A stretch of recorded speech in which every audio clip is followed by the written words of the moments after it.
Si se dan cuenta, cambié el nombre porque me pareció muy tibio el nombre después de lo que pasó el domingo en términos del cambio institucional que se nos viene, y preferí reemplazarlo por este nombre: Historia de la Salud, Ciencia Política y Luchas Sociales, siglo XIX al XXI, que es el nombre de la quinta versión de nuestro diplomado que se dará el 2021. Entonces, ya es por un tema que quiero tensionar el concepto ciencia, política y cómo se fue generando una salud pública y una salud social desde abajo, que complementa un poco este verticalismo en términos de políticas públicas sanitarias que se da desde fines del siglo XIX.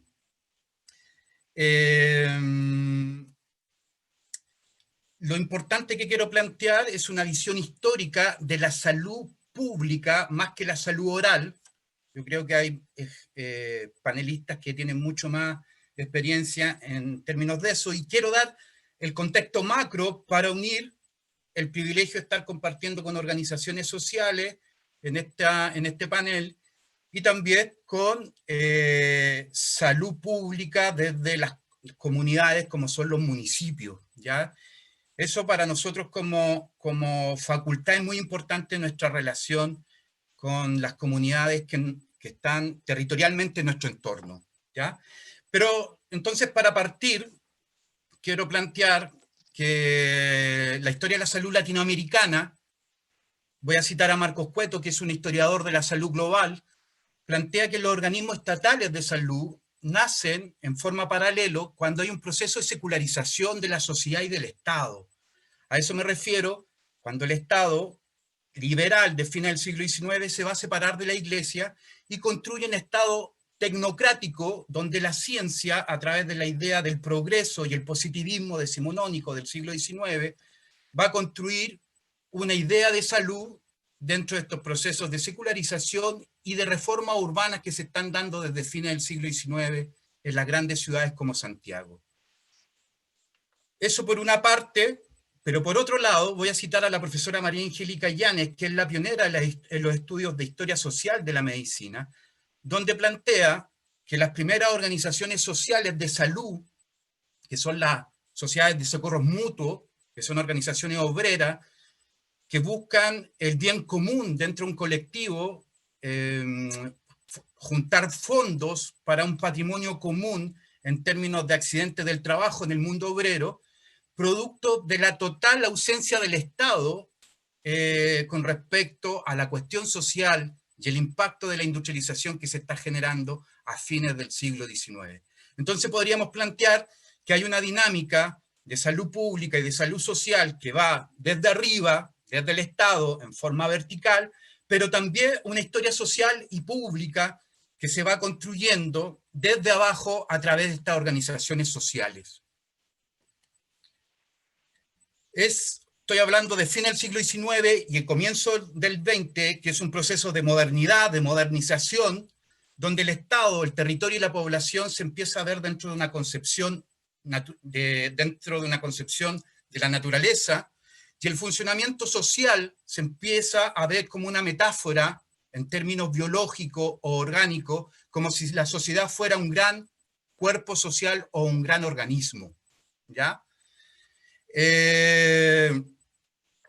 Estas ideas también arrojan una idea fundamental: solucionar la cuestión social a partir del Estado, que son las pandemias que están ocurriendo a fines del siglo XIX, la falta de vivienda social producto del desarrollo de los conventillos y la gran inmigración campo-ciudad que se produce en la modernización liberal de fines del siglo XIX y comienzo del XX. Y hay una idea fundamental que quiero plantear, que es, ya en la segunda mitad del siglo XIX, la medicina está absolutamente dominada por la idea del evolucionismo, ¿ya? Y este evolucionismo está planteando desde una perspectiva del darwinismo social, que es una construcción hecha por un filósofo llamado Herbert Spencer, está planteando que en realidad la cuestión social es un problema que tiene que ver con la debilidad biológica de los pobres a través de una teoría que se llama la teoría de la degeneración, y que no sería un problema de desigualdad social que está generando todo el proceso de la industrialización, producto de un monopolio económico que está ejerciendo una élite liberal desde fin del siglo XIX. Y ahí aparece la teoría de la degeneración. El gran recepcionista de la teoría de la degeneración en Chile es un médico y psiquiatra llamado Augusto Regoluco, que es el primero que escribe sobre la cuestión social en el Parlamento, es un diputado liberal, médico, y él plantea que esta degeneración es producto de la genética o la herencia, como se le llamaba a la genética a fines del siglo XIX, y que todas las patologías de la población más pobre, más marginal, sería transmitido a través de este proceso de herencia o descendencia en términos de patología, ¿ya? Esto va a justificar una naturalización de las desigualdades sociales, una invisibilidad de poder solucionarla. La degeneración es un concepto bastante polimorfo y plástico, lo podemos encontrar en toda la marginalidad social de la ciudad de fines del siglo XIX. Por ejemplo, aquí cito dos tesis que encontré en el Museo de Medicina, una sobre enfermedades mentales y otra sobre enfermedades de transmisión sexual, que eran fundamentales en esa época para el producto de la sífilis, y donde se plantea que tanto prostitutas como pacientes psiquiátricos serían producto de este daño orgánico, de este daño degenerativo, que hace que el bajo pueblo sea inferior biológicamente. Con esto se justifica un proyecto que yo llamo un proyecto epistemológico pionero del liberalismo y que se parece mucho al proyecto después de conformar la ciudad neoliberal, y que es el proyecto de Benjamín Vicuña Maquena, un reformador social formado en Francia, que entre 1872 y 1875 va a construir un proyecto urbano donde va a utilizar la higiene pública para un proceso de segregación social.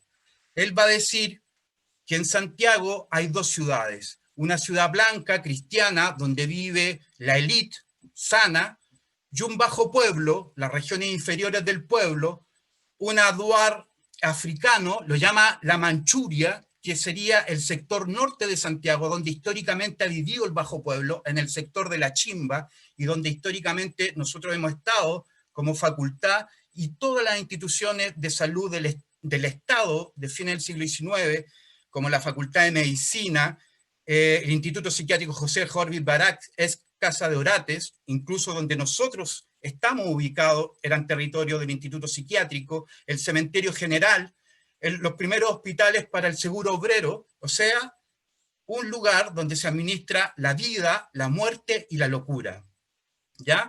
¿Y qué es lo que hace Vicuña Maquena? Construye un cordón sanitario de 11 kilómetros, que le va a llamar el Boulevard. Producto de eso sacamos un libro que se llama Boulevard de los Pobres. Esta es una hipótesis, una teoría que tiene por lo menos 10 o 15 años. Lo más interesante, que producto de la pandemia del COVID-19, lo primero que se hace también es un cordón sanitario que protege al barrio alto cuando se inicia la pandemia, y donde se plantea que es producto del viaje que se produce con respecto a esta población y cómo se había traído el COVID. Pero es muy interesante que este modelo, que es un modelo liberal de segregación, aparece en las primeras manifestaciones del COVID. Es algo que hay que ir reflexionando. Bueno, todo esto se maneja a través de la higiene pública, que es mucho más que una cuestión técnica de infraestructura, alcantarillado, agua potable, sino lo que se buscaba, la integración del mundo obrero, que está a punto de tomarse el poder a comienzo del siglo XX. Hay que recordar que está ocurriendo la Revolución Rusa, ya ocurrió la Comuna de París en 1870, entonces lo que se está buscando es integrarlo a través de la salud a estos grupos que están haciendo crítica social con respecto al desarrollo del capitalismo industrial, y están buscando la estabilización y la moralización, el disciplinamiento de las clases trabajadoras con respecto a los intereses industriales. Una especie de armonía social donde no esté el conflicto de clases y se anule a través de la integración a estos movimientos revolucionarios o que están buscando sus derechos civiles a comienzo del siglo XX.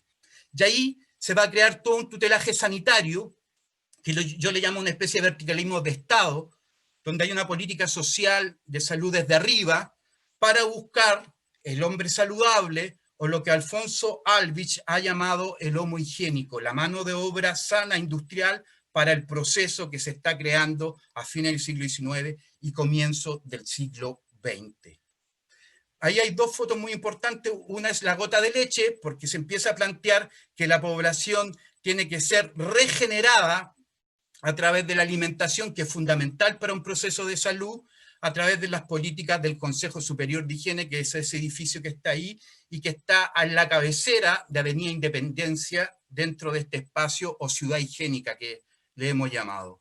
Pero por otro lado, hay una organización sanitaria obrera desde abajo, el mutualismo, que va a estar en contra de este nacionalismo sanitario que se basa un poco en las leyes de la lucha por la vida de Herbert Spencer, donde hay una fuerte competencia producto del capitalismo y donde el mutualismo se va a basar en otra teoría darwinista, pero no de Spencer, sino de un anarquista evolucionista que se llama Kropotkin. Kropotkin basaba o planteaba que realmente la lucha por la vida se ganaba no por la competencia del capitalismo, sino por la ayuda mutua de los sectores obreros, la colectividad, la asociatividad que proponen las sociedades de resistencia, las mutuales, que son organizaciones anarquistas y de origen obrero socialista, para ir enfrentando las pandemias y las dificultades de la cuestión social. Es una especie de socialismo versus capitalismo, pero también los derechos sociales frente al control social que quiere generar el Estado para anular este proceso histórico que se está dando de derechos sociales a comienzo del siglo XX. Toda esta idea de higienismo va a ser, por ejemplo, que de los barrios obreros, el primer barrio obrero moderno que tiene ideas absolutamente de higienismo, de generar todo un sistema de alcantarillado, de vivienda social, adecuado para una familia proletaria, o la demografía proletaria, como le llaman algunos, es sacar las iglesias de estos barrios obreros y poner hospitales y centros de conferencia donde se hablan de los problemas de la cuestión social o todas las enfermedades que pueden afectar al mundo obrero. Por ejemplo, los primeros estudios de enfermedades mentales que hay a través del alcoholismo del mundo obrero. Pero también a la vez, estas bibliotecas y estas salas de conferencia, este es el Teatro Huemul, que se queda cerca del Metro Franklin, y se va a dar una especie de ilustración popular, o lo que algunos autores como Mosek hablan, que el mundo obrero no era solamente divulgador de estas medidas sanitarias o esta salud social, sino también va a ser parte de un higienismo obrero, una biología libertaria también le llamaban, que es una especie de ciencia producto de todos estos intelectuales orgánicos que están naciendo con el movimiento obrero. Y aquí está la hoja sanitaria de la IWW, que es una sociedad de salud anarquista, acá chilena, y la profesora María Angélica Illanes plantea que estas organizaciones de seguridad social, de salud pública, están basadas en este humanismo popular, en esta organización solidaria, que va a cambiar absolutamente o va a obligar al Estado a ir preocupándose de las poblaciones más desvalidas o más pobres de los sitios urbanos.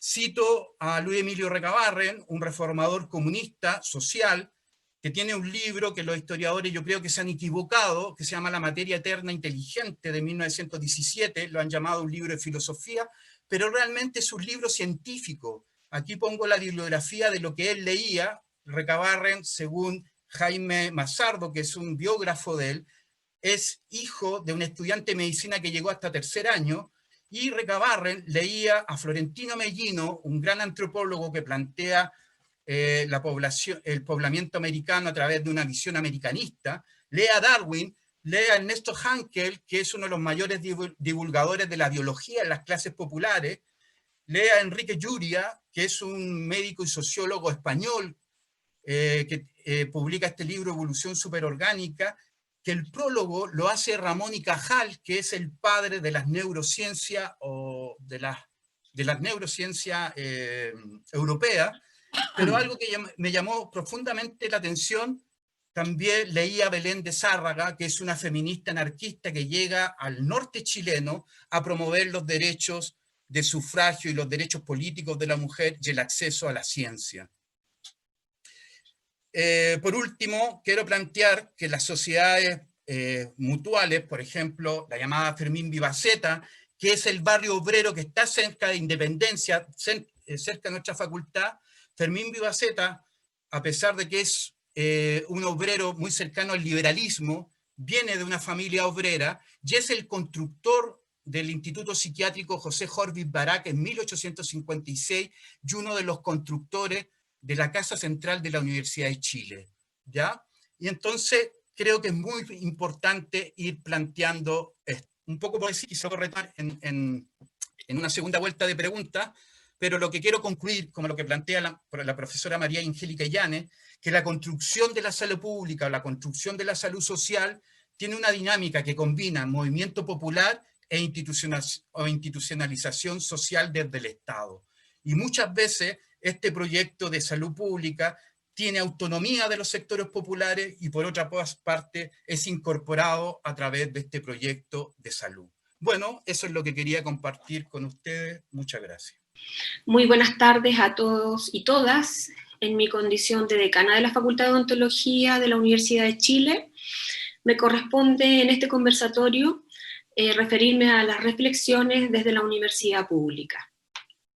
La primera política pública en salud odontológica se inició en el año 1917 con la denominada Fiesta del Cepillo, en que se entregaba a niñas y niños de sectores precarizados un cepillo de dientes, de manera de relevar la importancia que tenía la higiene dental para la salud y el normal desarrollo de las personas. Sin embargo, con más de 100 años de políticas públicas en el país, no ha sido posible resolver los problemas de salud odontológico en la comunidad. Fenómeno evidentemente asociado a las diferencias sociales, educacionales y económicas de la población chilena. Fenómeno en el que sin duda la privatización de la salud en el país ha jugado un rol preponderante. A la escasez de recursos para la implementación de las políticas públicas en odontología, se suma la poca o casi nula evaluación del impacto que éstas tienen en el logro de los objetivos para las que han sido creadas. Aunque se define en la teoría un componente educativo para la promoción de la salud, este proceso difícilmente puede ser realizado por el personal de atención primario, pues agota su tiempo en la atención clínica propiamente tal.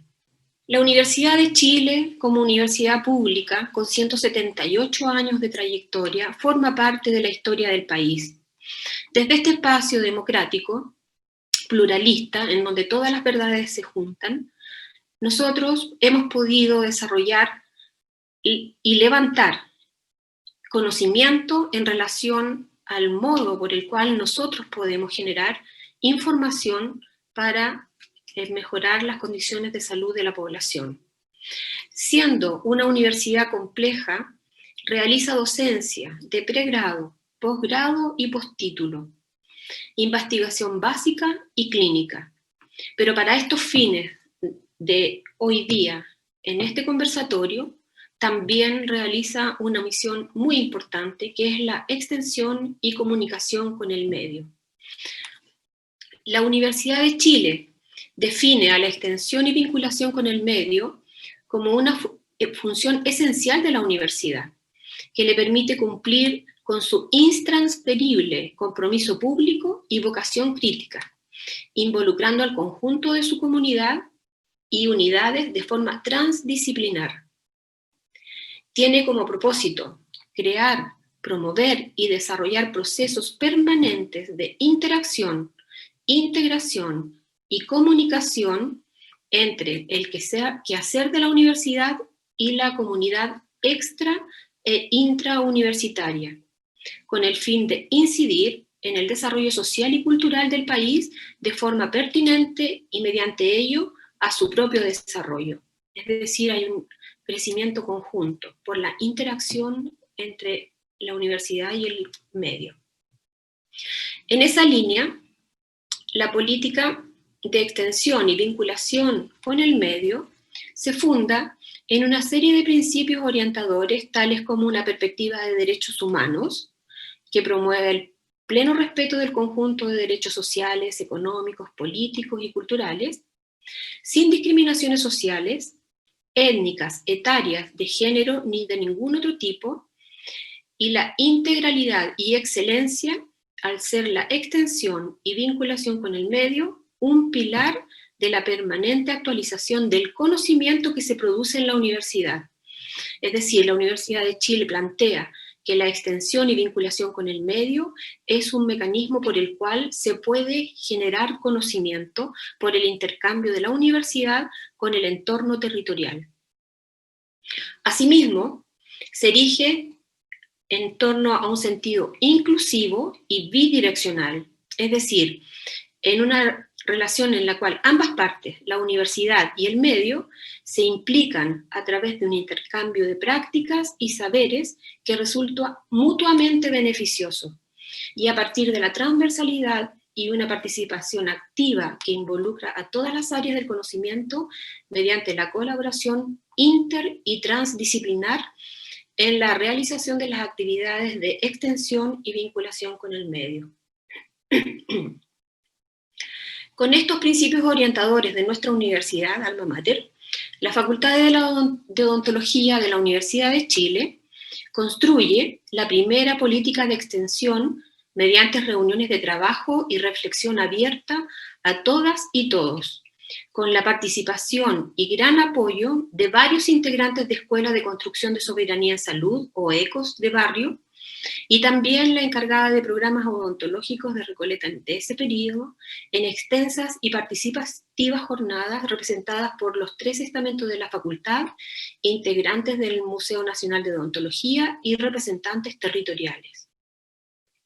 En este proceso, saludo la participación de Juan Sancho, que expondrá en un momento más su charla, y también recuerdo a la doctora Rosa Vergara Tellez, que en paz descanse.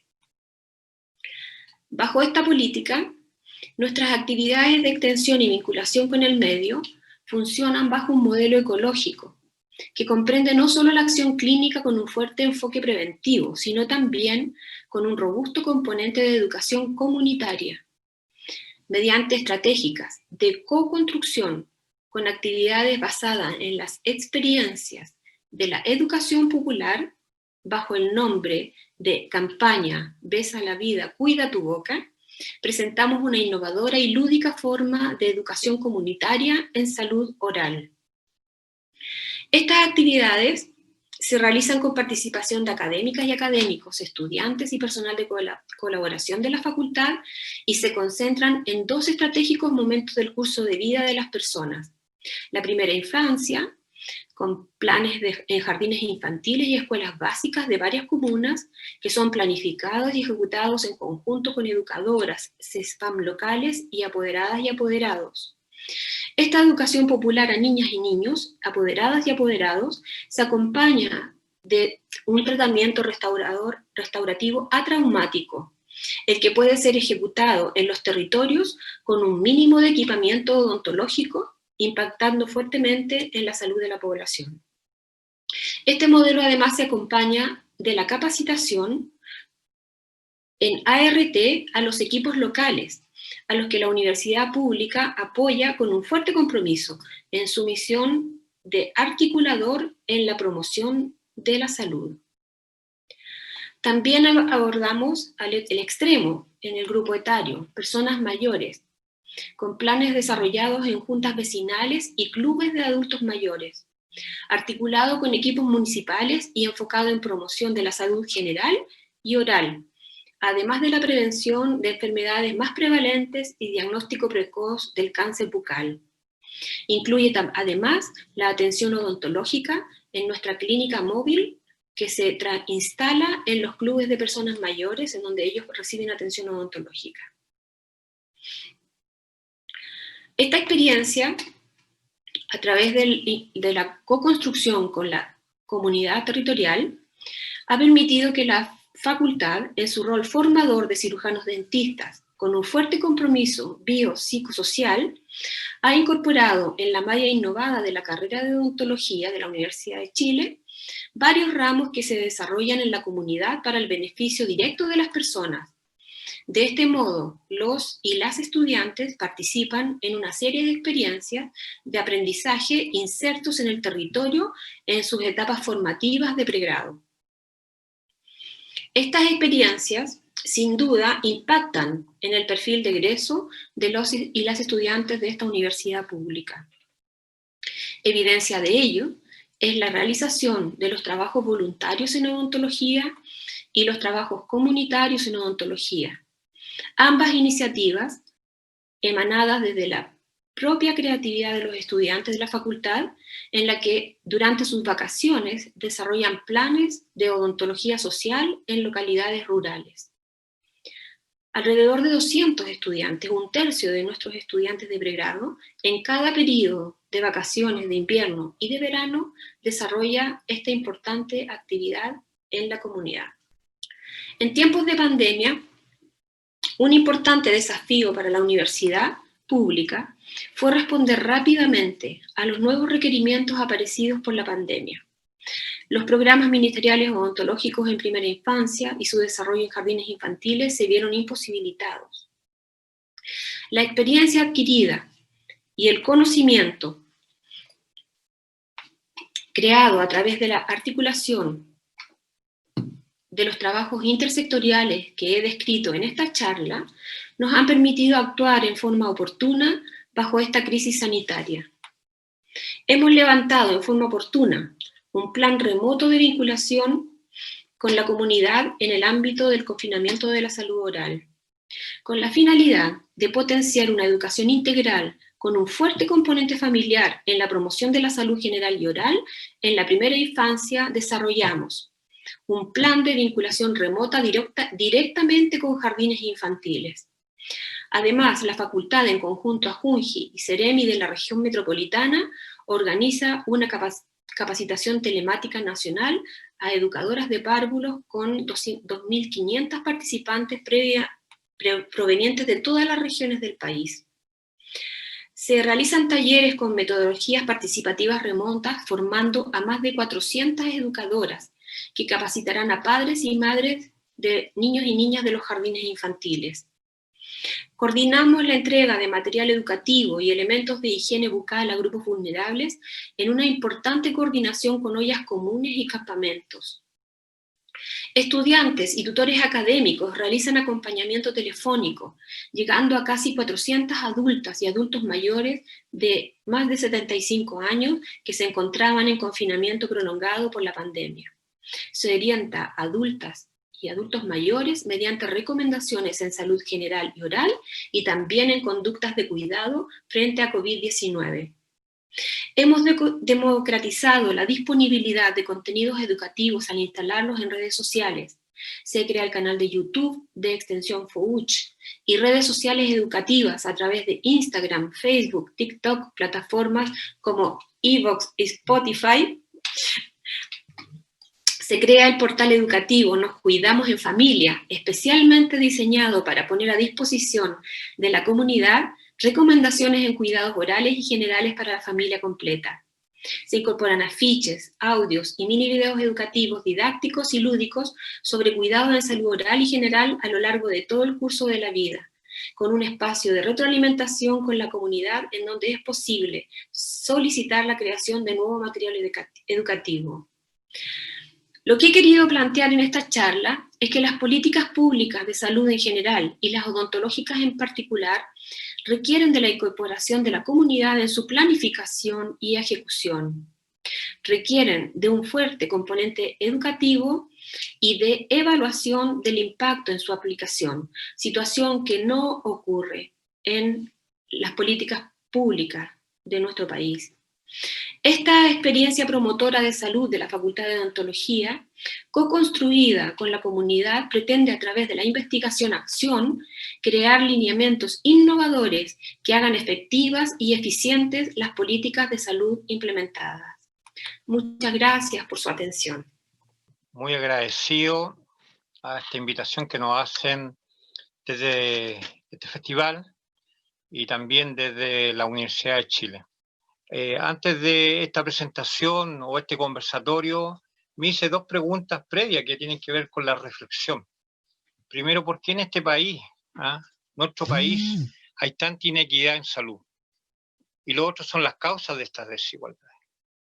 Yo creo que es central cuando uno se hace estas preguntas y empieza de alguna manera en el tiempo y en la trayectoria de cada uno de nosotros en lo que hemos estado participando, sobre todo en el caso, yo personalmente ya hace varios años, más de 20 años en la salud y en la salud social, ayuda justamente a los tiempos que estamos para poder ir resolviendo más allá de los diagnósticos y empezar a reencontrarnos de todas maneras con la academia y con los saberes populares.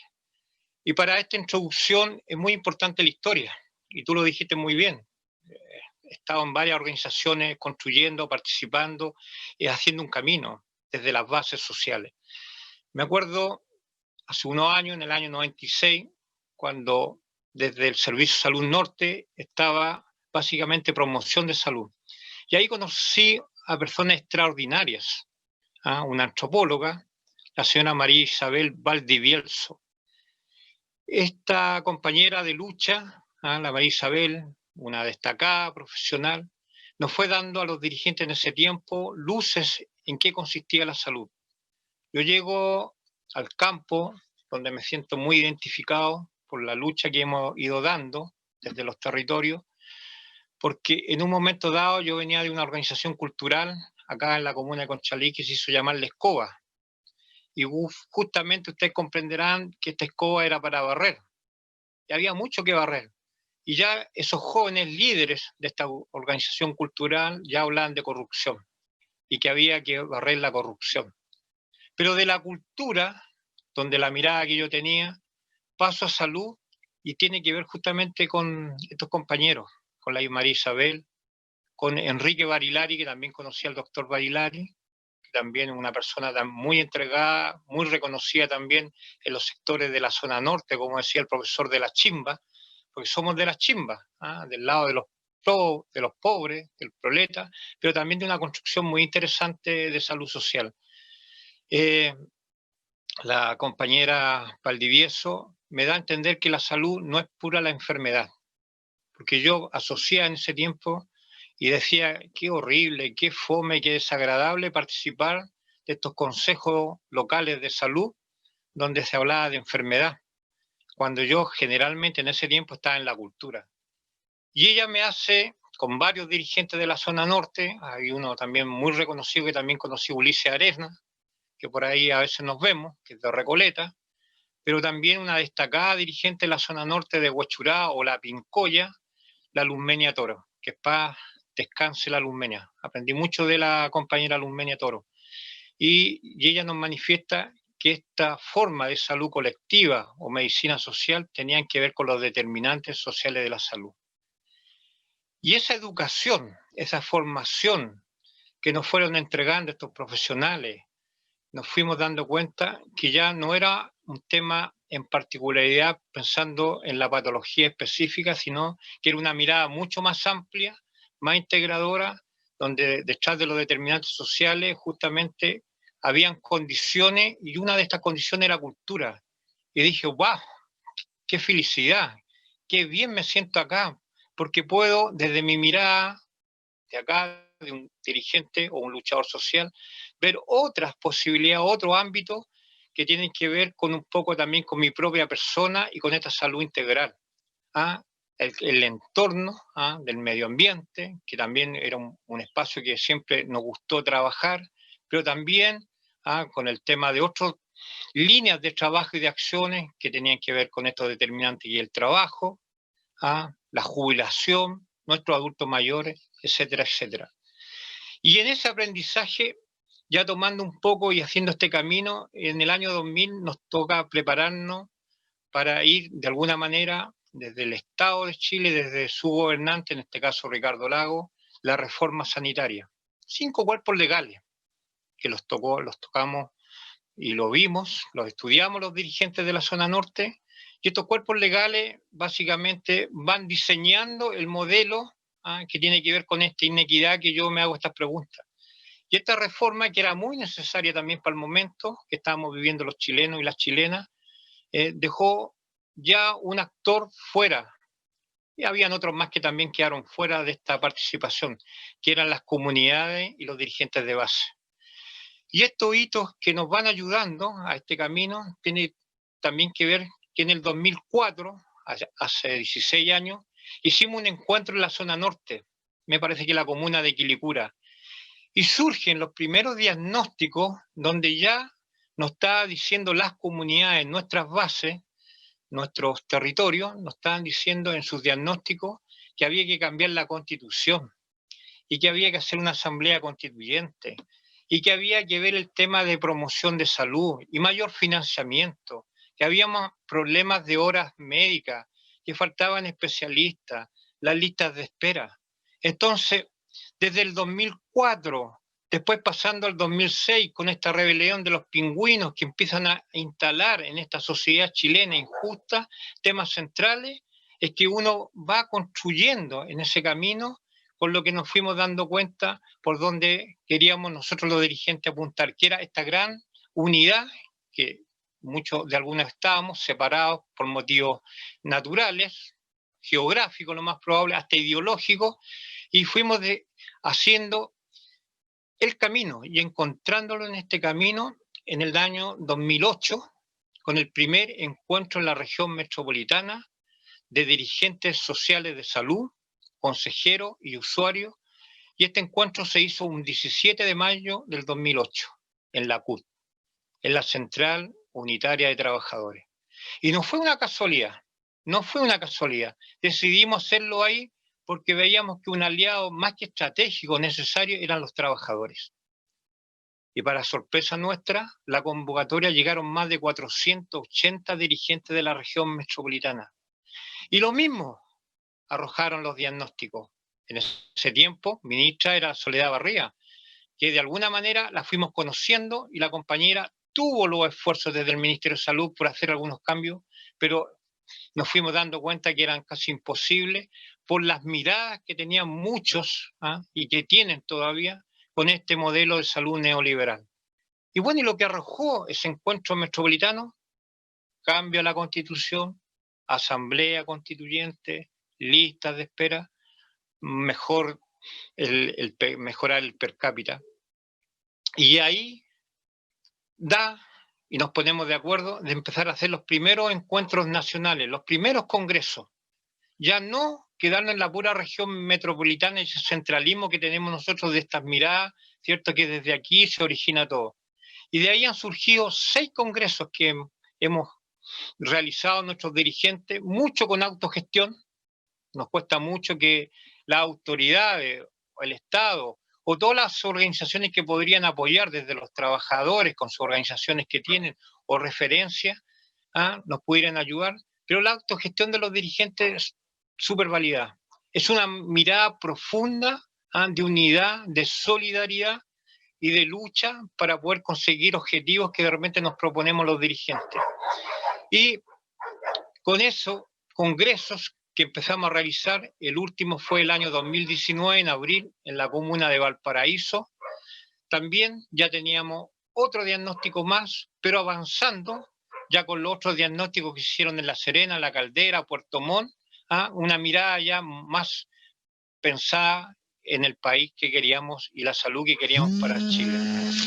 Y nos ayudó enormemente estos congresos para algo muy simple, tener el diagnóstico. Ya teníamos el diagnóstico. Pero ¿qué íbamos a hacer con estos diagnósticos? Porque estamos llenos de diagnósticos. Todos sabemos la crisis que se venía dando y sobre todo los que somos del lado de la chimba en este momento dado, que me parece que es importante también esos conceptos porque tienen que ver con nuestra cultura y historia, y sobre todo pensando en la Facultad de Medicina Norte y con el Hospital San José, que todos los años colapsa.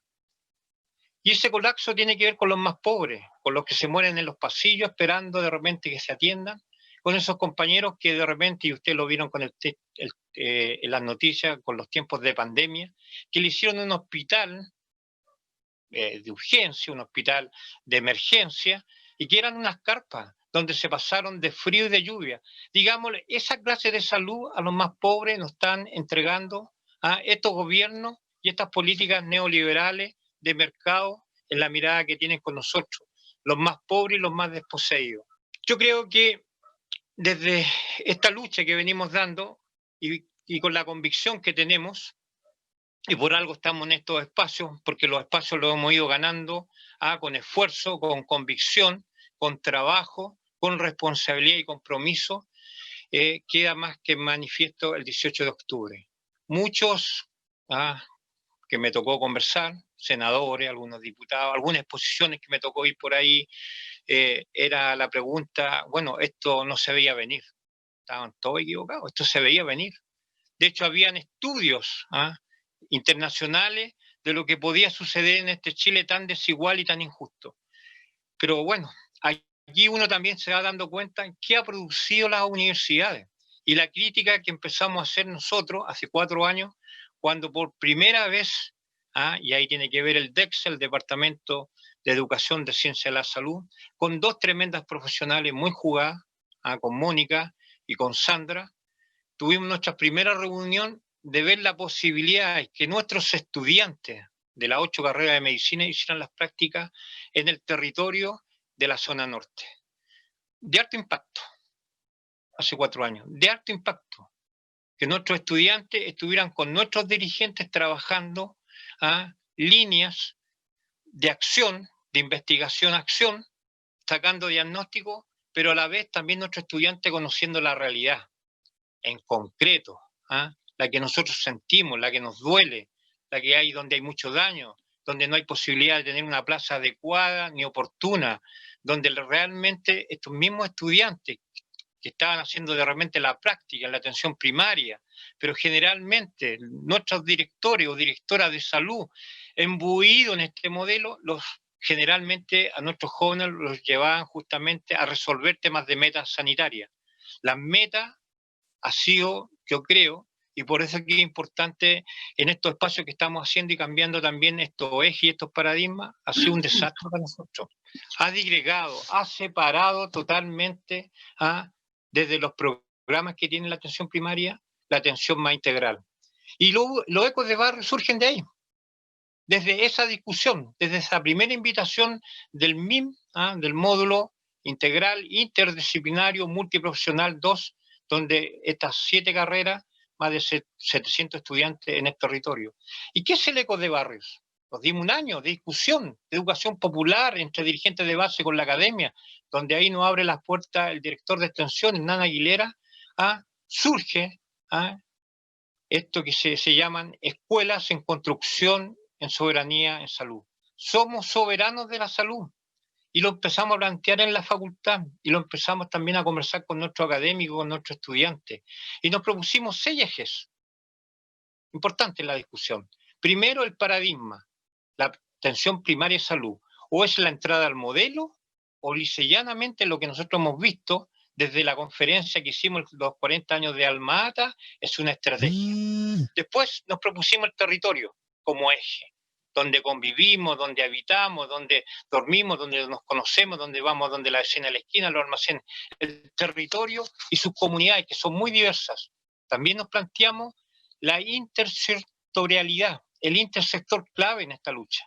Porque la salud en todas las políticas nos dice, la salud por sí mismo no puede lograr los objetivos que se pueden plantear desde la academia, desde el Estado, desde los ministerios. Tenemos que hacerlo en conjunto. Y también con los determinantes sociales de salud. Clave los determinantes, que hay que tomarlo en consideración.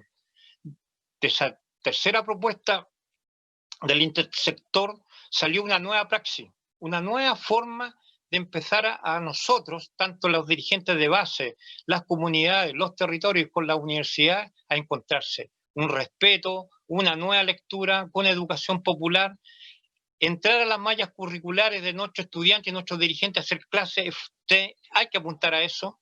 Tiene que cambiar, lo decía muy bien ahí la decana Irene Morales, es la única forma que este país se sienta más comprometido, más integrado, donde también los dirigentes puedan participar y deliberar también de lo que quieren para esta salud que nos hemos propuesto.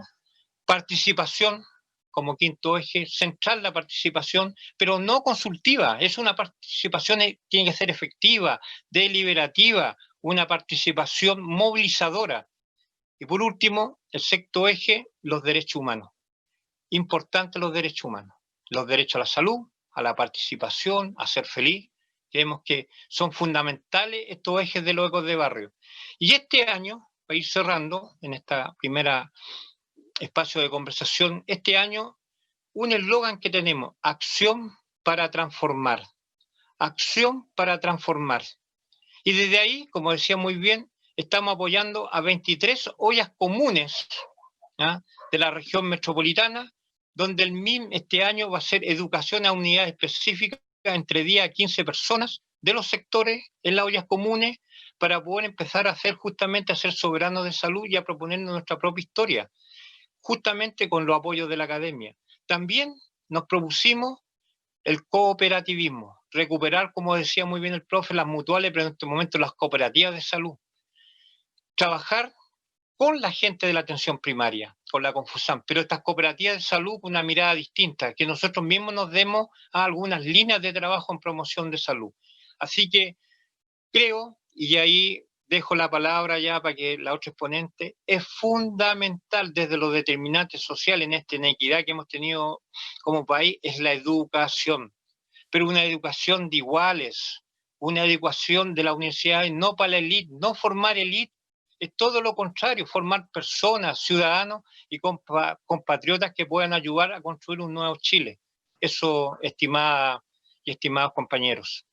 Bueno, hola a todos, buenas tardes, muchas gracias por la invitación. Creo que después de lo que han señalado y sobre todo en el proceso que estamos viviendo como país, es súper importante que podamos hablar respecto de los territorios, respecto de dónde vive la comunidad y cómo se desarrolla.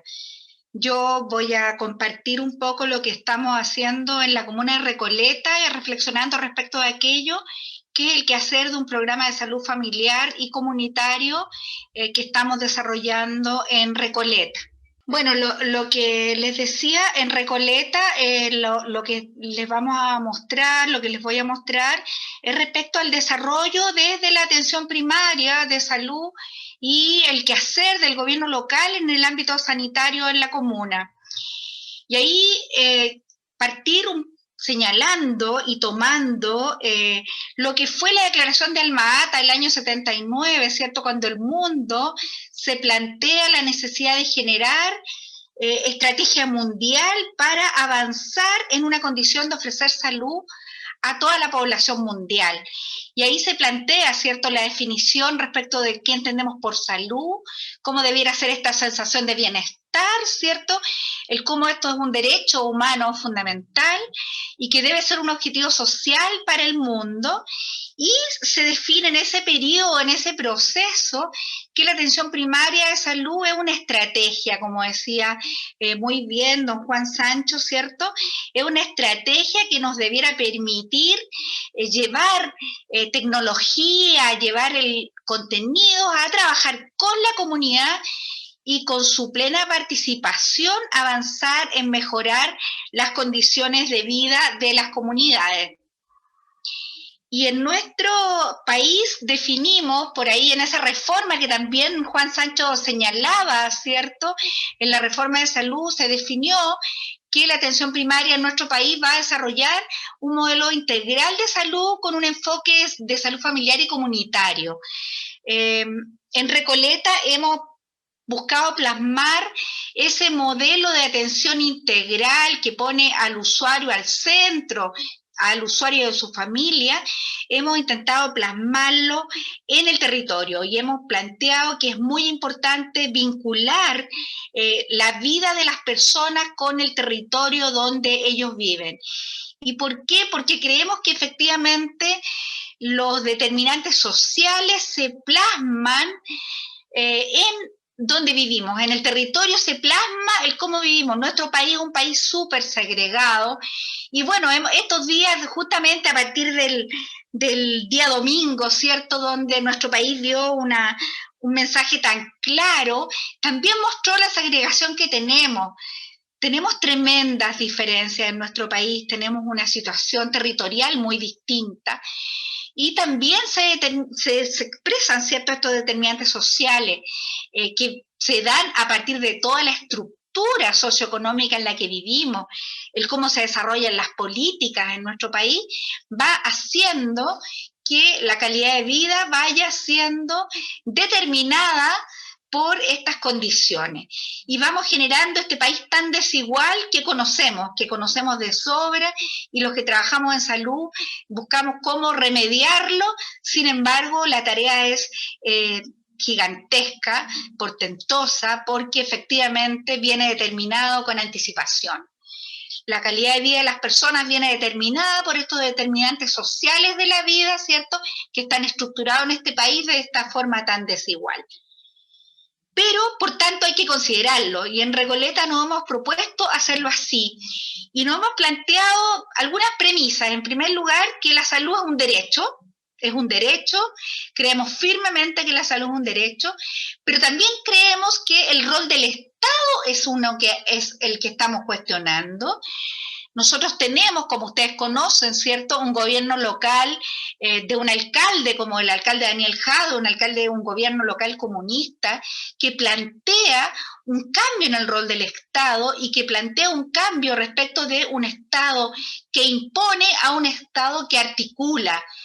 Y lo que planteamos es que el Estado tiene que ser un director de orquesta, vale decir, alguien, un ente que articula y compone el trabajo de todos para responder de mejor manera a las necesidades de la vida, a las necesidades de la comunidad. Y en ese sentido, en nuestra comuna, en la comuna de Recoleta, tenemos un fuerte desarrollo de trabajo intersectorial. Tenemos un trabajo mancomunado entre los distintos actores del gobierno comunal para poder efectivamente desarrollar las acciones de salud, porque, como decíamos, la vida y la calidad de vida y la salud se desenvuelve en relación a cómo viven las personas, cómo se educan, cómo es su vivienda y cómo es su entorno. Y entonces trabajamos muy fuertemente el tema de la intersectorialidad. Creemos que la comunidad debe ser la base y el actor fundamental, protagónico del quehacer en la vida, con una participación que debe ser vinculante claramente, pero también con mucha innovación para lograr que este efecto de articulación de recursos permita dar mejores resultados, de forma que el trabajo lo desarrollemos y lo decidamos entre todos, y avancemos en ir construyendo esa respuesta a ese derecho que creemos que es la salud. En el tema de salud, este modelo de salud familiar y comunitario, lo hemos vinculado directamente al territorio, y hemos definido que tenemos que tener equipos de cabecera por alrededor de 600, 700 familias. Definimos aproximadamente equipos de cabecera que se hagan cargo de alrededor de 2.500 personas, equipos de cabecera que son pequeños, que deben ser estables y conocidos por las familias, conformados por equipos conformados por profesionales de la salud, vale decir, técnicos paramédicos, enfermeras, médicos, algunas horas de odontólogo, algunas horas de psicólogo, de matrona, etcétera, pero conocidos. Lo que queremos es el rol de la estabilidad de ese equipo de cabecera, que permita ir conociendo y desarrollando un nivel de confianza con la comunidad, que este equipo pueda visitar las casas, conozca cómo viven las familias, se desenvuelva, digamos, en un barrio al que conoce y reconoce, digamos, el entorno, que se incorpore gradualmente a una relación y a una conversación con la comunidad, y que se referencie, por tanto, a un territorio. Actualmente tenemos construidos alrededor de 38 equipos de cabecera que funcionan en toda la comuna. Estos equipos de cabecera hacen lo mismo que hacen todos los equipos de atención primaria, solo que están circunscritos a un sector poblacional, a un barrio definido, y trabajan a lo largo del ciclo vital, de forma integral, realizan las mismas acciones, prestaciones de controles, prestaciones de atención de morbilidad y de urgencia, ya sea en el ámbito médico, en el ámbito dental, consejerías, educación, etcétera. También trabajos en el ámbito de la rehabilitación. Y entonces fuimos gradualmente desarrollando esto que al final ha logrado tener el nombre que es el Programa de Salud en el Barrio. Estos 38 equipos de cabecera constituyen el Programa de Salud en el Barrio, que busca lograr acercar la atención a la población, busca que estas acciones se desarrollen en donde viven las personas, que faciliten y entusiasmen la participación comunitaria en salud, que busquen ir estimulando el desarrollo de liderazgos locales que permitan establecer un mejor diálogo en la identificación de los problemas de salud y que desarrollen con la comunidad las acciones de promoción y de prevención en salud. Y entonces hemos ido gradualmente desarrollando la instalación de estos equipos de barrio en unidades vecinales, haciendo un diálogo y una negociación y un acuerdo con los dirigentes vecinales a fin de usar instalaciones que la comunidad tiene, por ejemplo, las sedes de juntas de vecinos o sedes de clubes deportivos, etcétera, que nos permitan usarlo para el funcionamiento del equipo de salud, para la vinculación y el trabajo conjunto.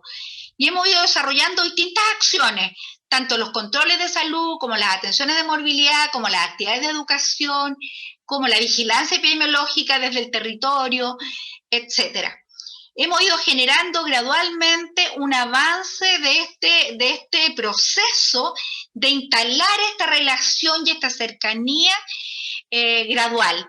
Hemos ido empoderando a los dirigentes de juntas vecinales, hemos ido estableciendo diálogos que son más o menos fluidos, más o menos frecuentes, dependiendo de cómo se va desarrollando el quehacer.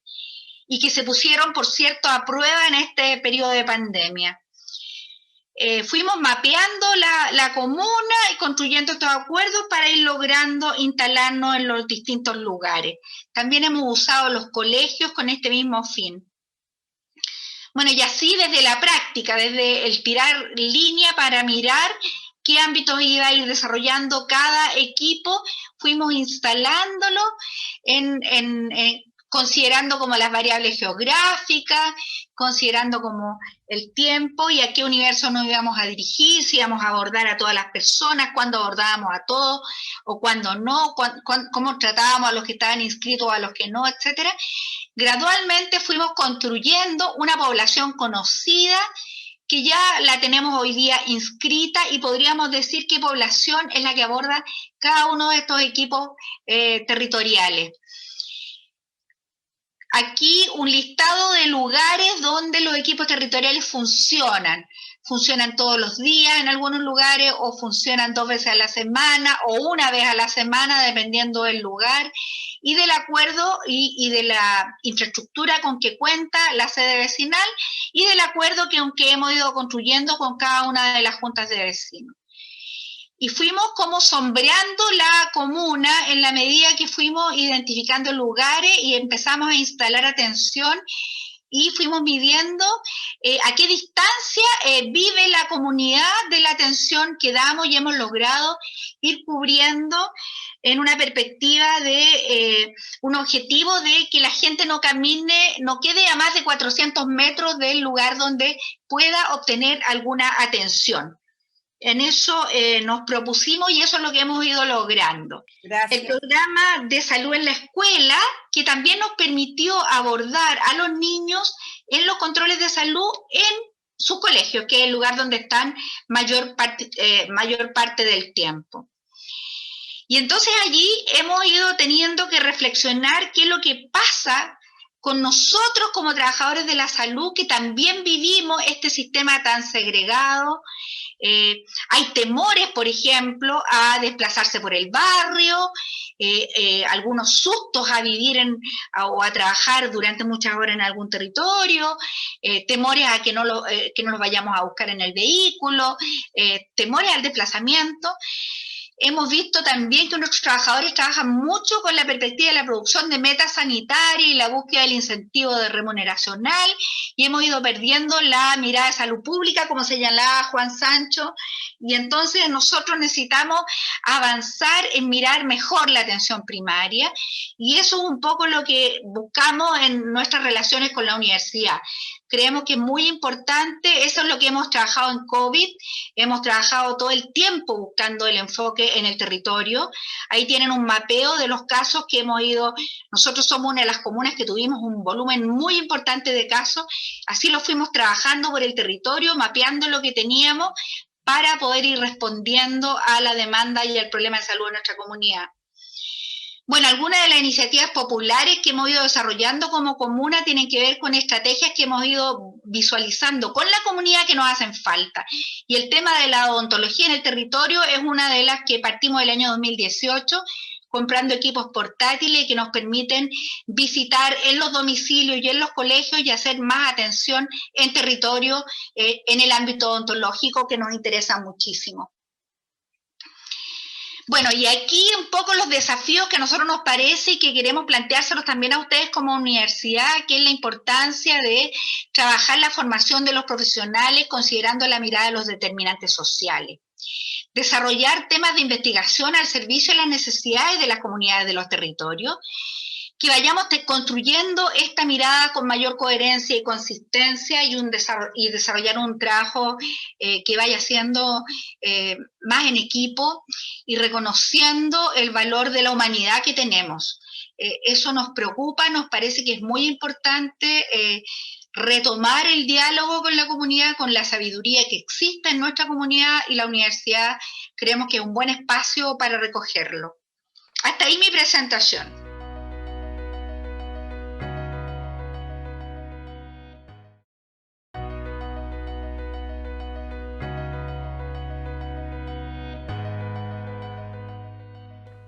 Bueno, con esto damos por terminadas las presentaciones y viene la fase de las preguntas. Bueno, una de las preguntas que nos llegó a nosotros está relacionada con, que puede ser abordado esta misma pregunta por varios de ustedes. ¿Por qué creen ustedes que el enfoque odontológico en las políticas públicas tiene programas parcelados en algunos grupos de edad y no un enfoque familiar? Yo creo que es una pregunta que podemos responder todos. Es que el enfoque familiar es complejo, porque requiere de la inserción en el territorio. Y es entonces el problema que yo planteaba en el inicio de mi exposición es que al privatizarse los recursos para la salud en el país, los fondos públicos son escasos y por lo tanto desde esa manera se precariza la salud pública y se dispone de dinero para acciones concretas, los 2 años, la embarazada, el de 60 años, y dónde queda el de 40, etcétera. Teniendo el conocimiento acerca de cómo es posible impactar de mejor manera, sobre todo en la atención odontológica, que es lo que a mí me importa porque estamos hablando de salud oral, está claro que la brecha del niño de 2 años es nula, o antes de 2 es nula en la salud oral, salvo problemas congénitos u otras enfermedades no crónicas.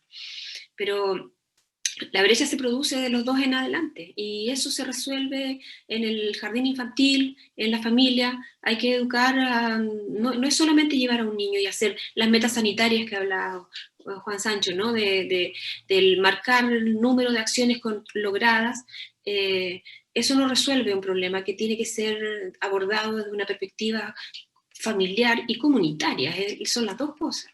Es decir, padres, educadores, dirigentes organizacionales deben ser agentes articuladores de la salud que el Estado pone al servicio de la comunidad. Por tanto, yo creo que es un problema económico y de planificación porque no hay recursos para poder hacerlo. Existe la evidencia científica, existe la información que permite comprender que esa es la mejor manera de gastar en salud, en general y también en oral, pero no es posible realizarla porque las políticas públicas no están orientadas hacia la población más precarizada. Entonces, esa es mi visión. A lo mejor Juan quiere agregar algo, o la doctora Chadwick, en relación a la misma pregunta. Que guardaba relación con la atención odontológica, que era parcelada, y por qué no tenía un enfoque familiar. Yo creo que ahí hay un tema con lo curativo, con la visión curativa y segmentada que tenemos de la salud. Hay un problema global en nuestra concepción de salud y en nuestro trabajo de salud.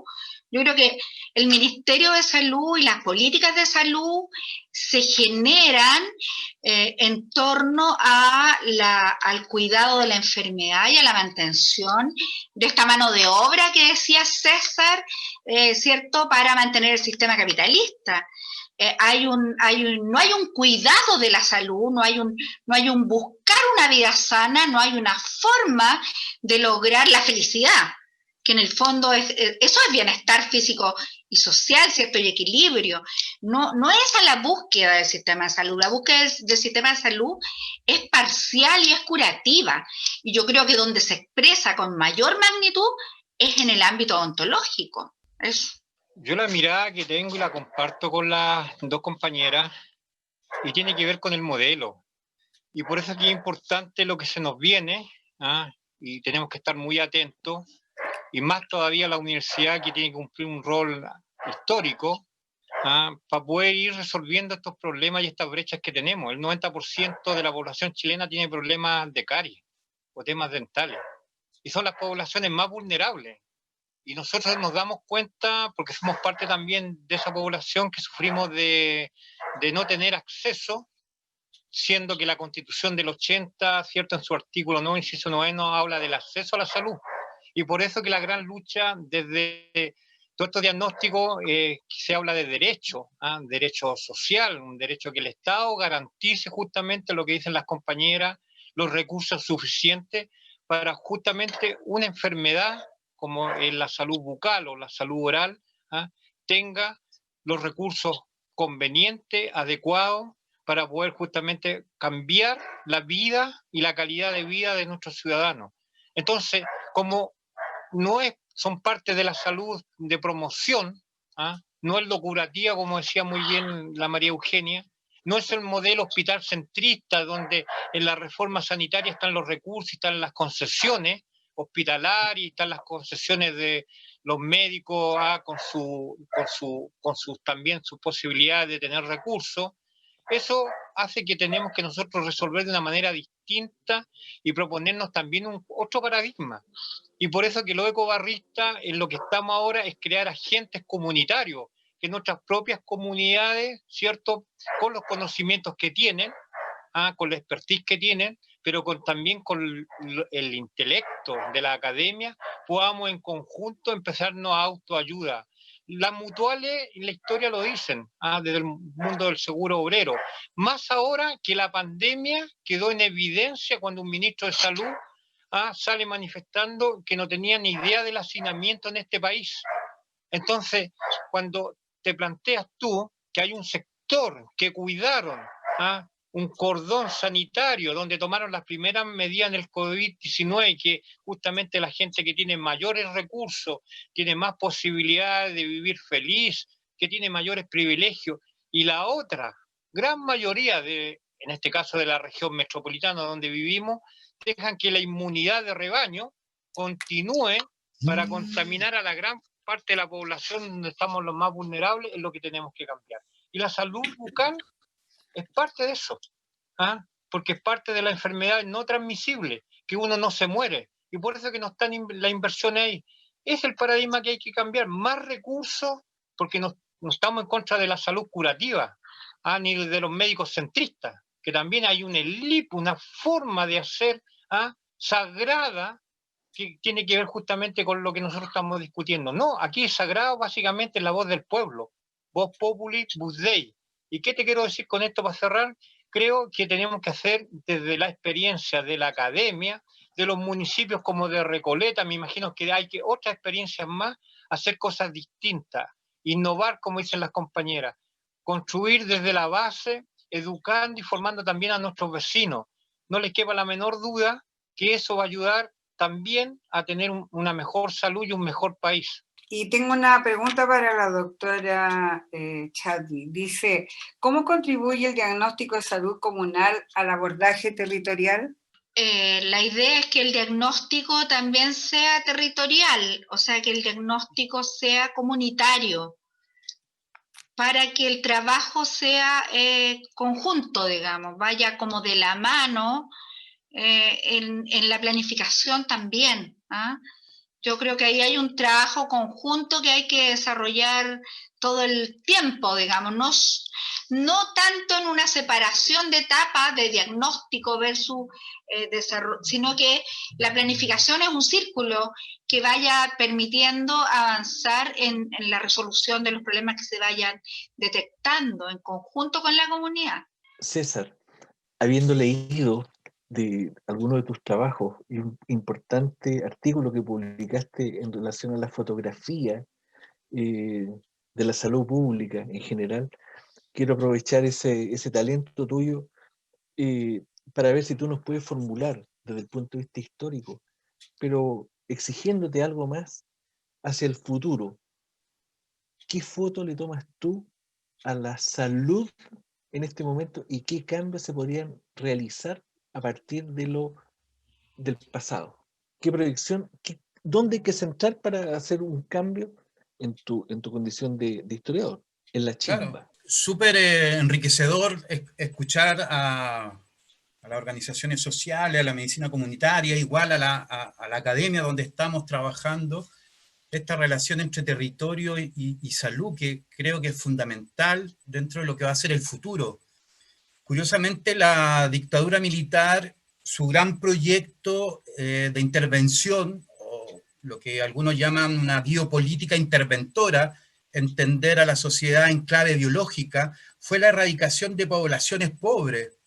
Entre 1979 y 1983, donde se hizo una especie de profilaxis territorial y se sacó a todos los pobres de las comunas ricas, como Las Condes, La Reina en la época, Providencia y gran parte de Santiago, y se trasladaron al sector sur de la ciudad, donde se construyeron comunas container, que yo les llamo así, como una forma de depositar a los sectores más pobres, aislarlos de su organización social y política de resistencia a la dictadura, y que fue un movimiento geopolítico de los militares con respecto a acabar con esta organización social que estaba en contra de los intereses individuales y privados que estaba imponiendo la dictadura. Hoy en día eso se ha regenerado. La identidad territorial hoy día de la población en todos lados es fundamental para reivindicar sus proyectos de derechos sociales. Y yo creo que el futuro es muy promisorio, es muy importante con respecto a que si imponemos realmente los que tienen que estar en una asamblea constituyente, que son las organizaciones sociales, ¿ya? Que me extraña absolutamente, en realidad no me extraña tanto que sean excluidos en las mesas sociales de participación, de resolver los conflictos sociales y sobre todo los conflictos sanitarios. Es imposible que por una pandemia volvamos a la época medieval, donde se vuelvan a imponer cordones sanitarios de tipo militarista y donde los conflictos sociales también se resuelven con el mismo lenguaje. Creo que la experiencia del pasado proyecta el futuro y lo que realmente hacemos los historiadores hoy en día no es estudiar un pasado aislado, lo que hacemos es una historia del presente. Buscamos los motivos de conflictos sociales de hoy en el pasado. Entonces, estoy muy confiado, soy un optimista pesimista, pero estoy muy confiado con lo que ha sucedido, ¿ya? Porque es imposible que en Chile siga existiendo una especie de apartheid sudafricano, donde los sistemas, existan dos países, donde existan servicios públicos para una minoría, para una mayoría, y privilegios, un gueto de lujo para una minoría. Creo que eso tiene que acabar absolutamente. No es solamente una posición política, es decencia con respecto a cómo queremos crear el futuro y cómo queremos entregar a las generaciones a las generaciones jóvenes que realmente no han dado una lección este último tiempo de cómo realmente se resuelven los conflictos sociales, y que el neoliberalismo ha sido muy perverso porque creo que es un modelo que segrega económicamente, se fundamenta en la segregación, y creo que da cabida a todo tipo de segregación sexual, de origen sexual o de disidencia, de origen social, de origen étnico. Los mayores conflictos hoy día siguen siendo conflictos del siglo XIX. La exclusión de los pueblos indígenas, la exclusión de las poblaciones populares. Absolutamente creo que hay una continuidad entre el liberalismo y el neoliberalismo, y que es la segregación. Y creo que eso no puede darse en una sociedad que se llame democrática en este contexto. Creo que eso es lo que podría decir. Nos llegó una pregunta a través del chat, que es una pregunta general, aparentemente simple, pero a la vez compleja. ¿Creen que es posible tener un sistema único de salud garantizada por el Estado en una nueva constitución? Doctora Chadwick, por favor. Yo creo que no solo es posible, yo creo que es estrictamente necesario pasar a tener un sistema universal de salud. Creo que es estrictamente necesario construir esta sociedad distinta que elimine las desigualdades y que elimine los privilegios de algunos. Entonces a mí me parece que es estrictamente necesario lograrlo. Bueno, yo creo que es un fenómeno que abarca más allá de la salud. Yo siempre recurro a mi historia, porque yo soy una mujer de origen muy precario. Mis padres, yo tengo 8 hermanos y mis padres vivían de un almacén. Y yo iba a un colegio, me tocó el colegio que me correspondía, el liceo número 8 en el barrio de San Miguel, al sur del río Mapocho. Y los 7 de los 8 estudiamos en la universidad gratis. Tengo 2 hermanos médicos, yo soy cirujano dentista, tengo una hermana profesora de pedagogía de inglés, un ingeniero comercial, un contador auditor, y yo no hice ningún preuniversitario. Yo rendí mi prueba de aptitud académica en ese tiempo, solamente con los conocimientos adquiridos en el liceo público. Así como yo fui beneficiaria de una educación pública de calidad, que no marcaba diferencias entre las personas, sino que nos reuníamos en la diversidad, en el territorio que nos correspondía compartir, y nos mezclábamos y nos enriquecíamos de esa manera.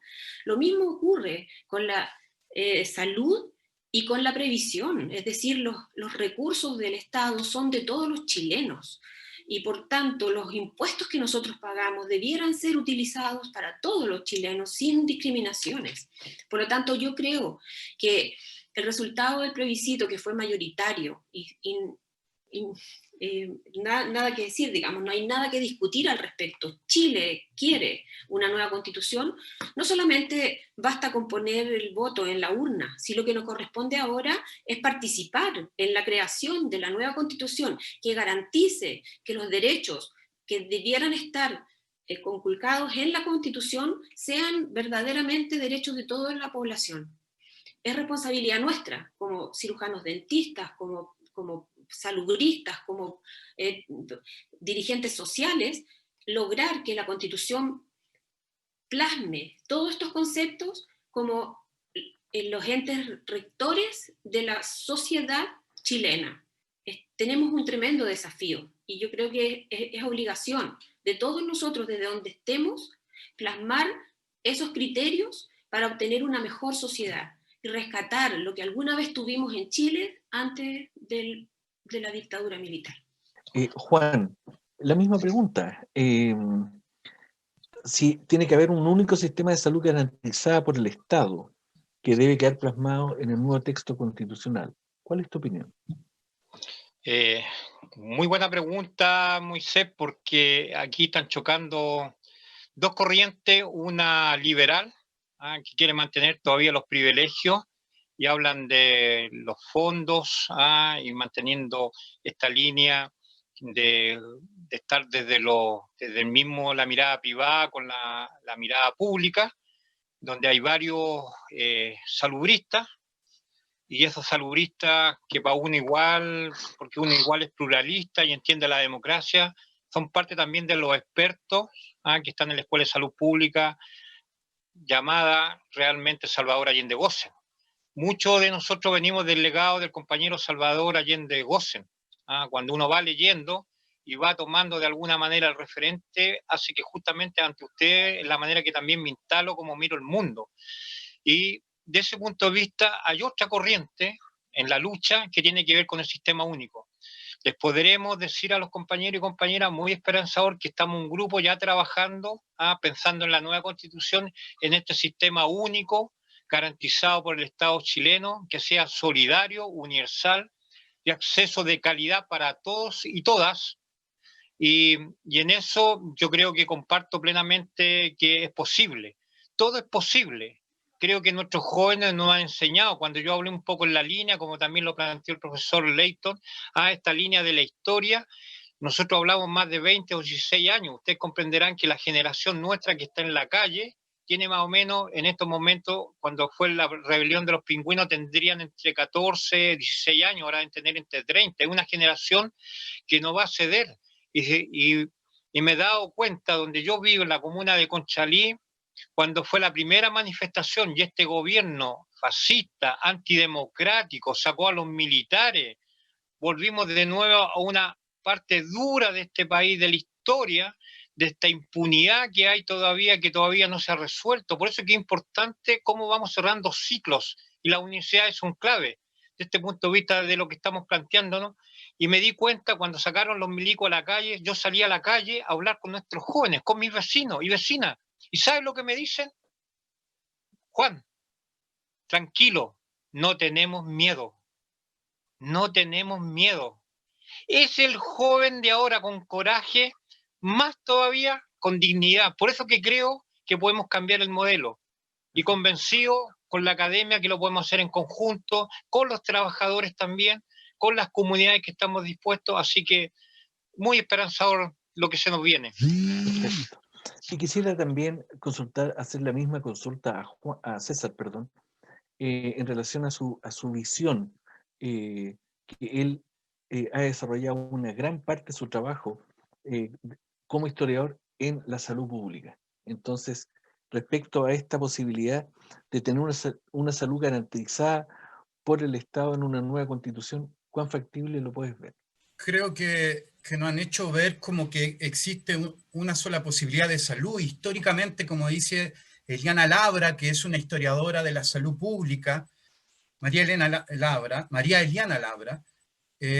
hubieron varias posiciones políticas para construir salud, una posición liberal conservadora, una socialdemócrata, un modelo socialista, y hoy día se han construido, no sé, una organización social en torno a propuestas alternativas a la salud.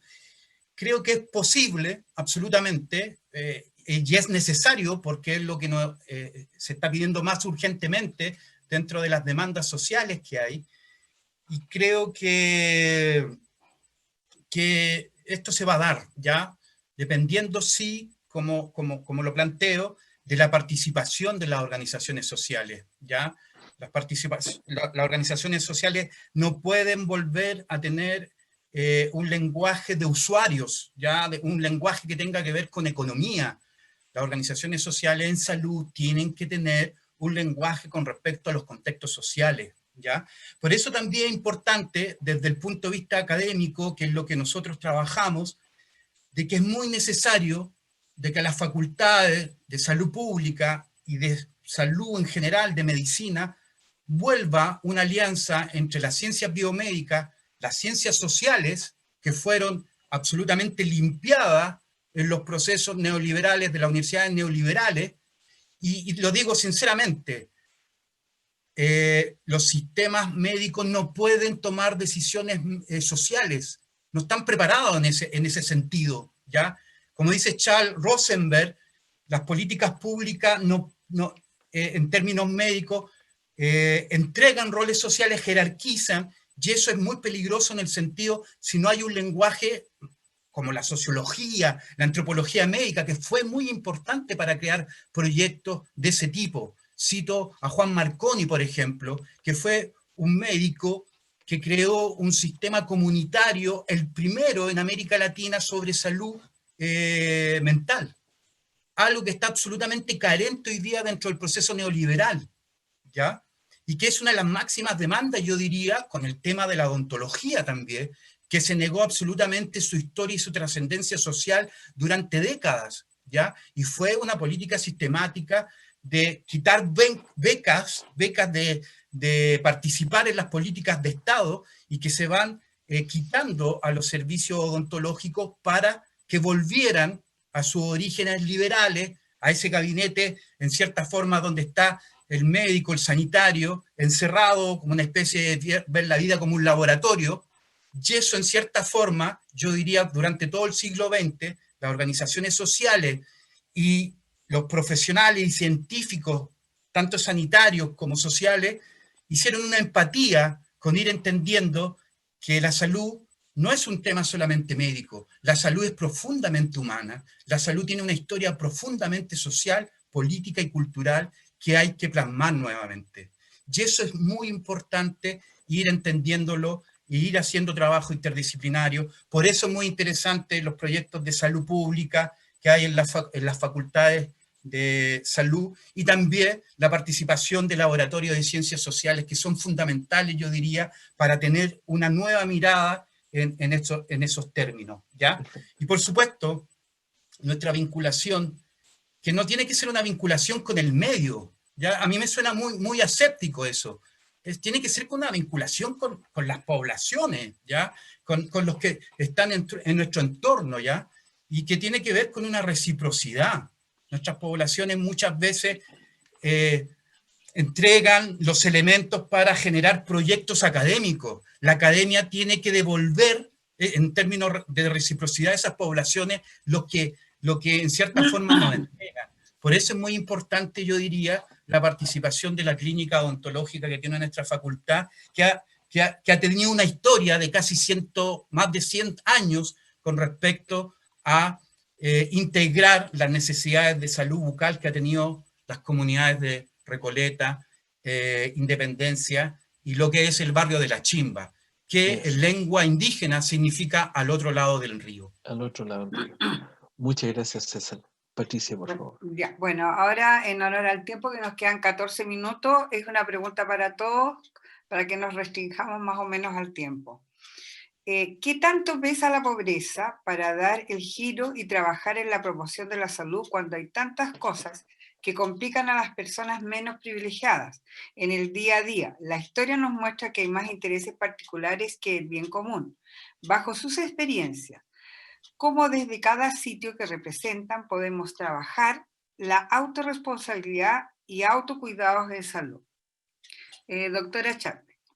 A ver, yo creo que permanentemente uno se plantea esta disyuntiva, así como si hay tanta necesidad como yo dedico recursos a promoción de salud, como si no fuera tan importante.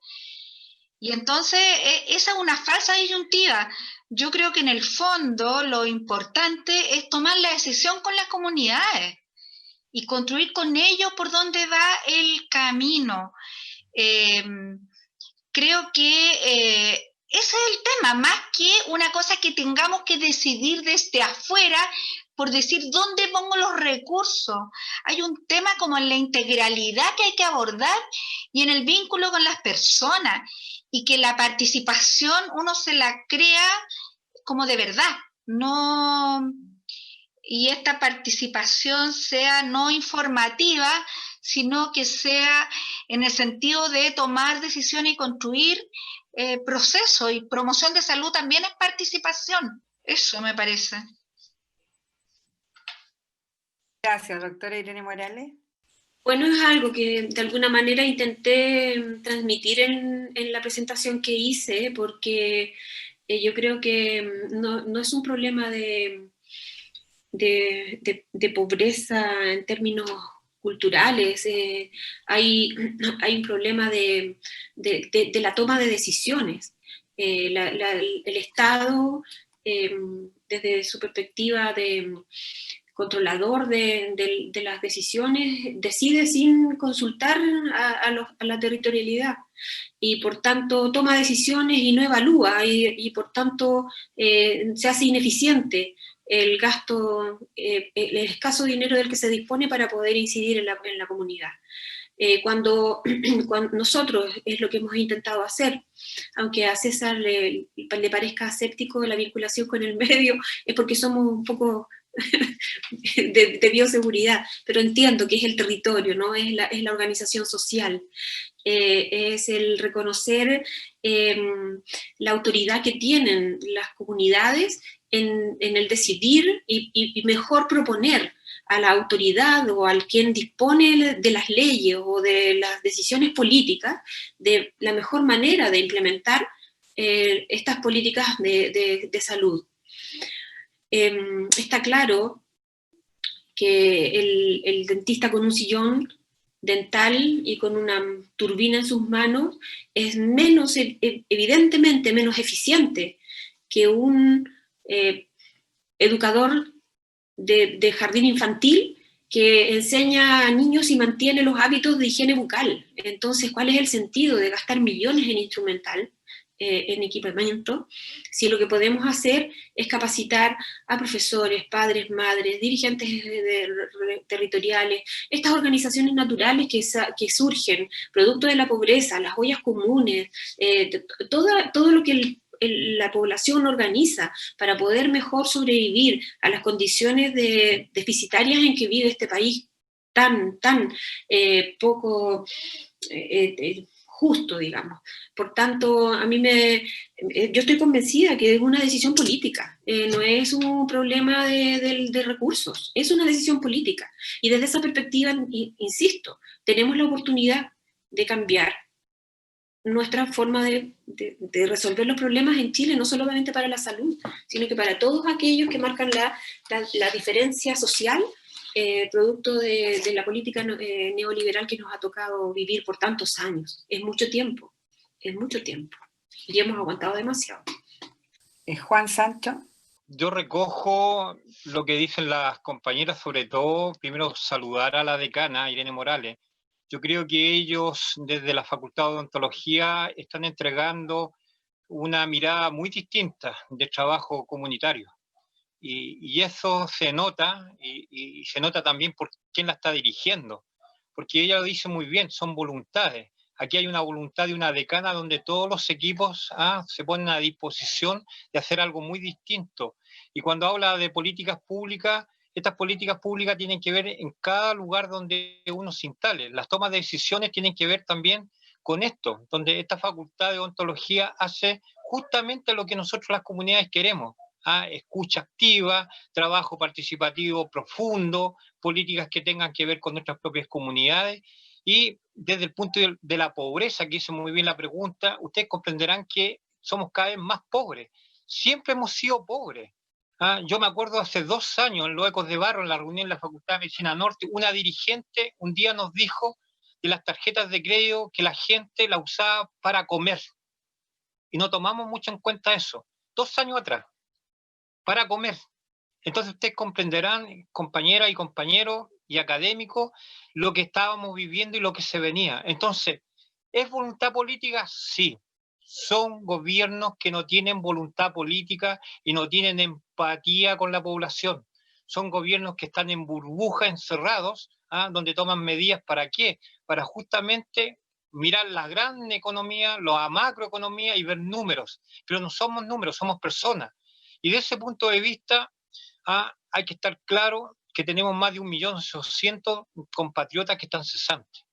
Entonces, desde los territorios, ¿qué hacemos? La solidaridad existe fuertemente y la autogestión. Entonces, a veces me encuentro, porque yo he trabajado en muchos municipios, instalando estos temas, trabajando una mirada distinta, me parece muy bien Recoleta, la comuna de Quillota tiene un muy buen trabajo de promoción, muy destacado a nivel internacional también, digámosle, hay de alguna manera ejemplos que nos pueden ayudar justamente para ir mejorando el camino, pero ¿qué es lo que pasa? Hay mucha autogestión.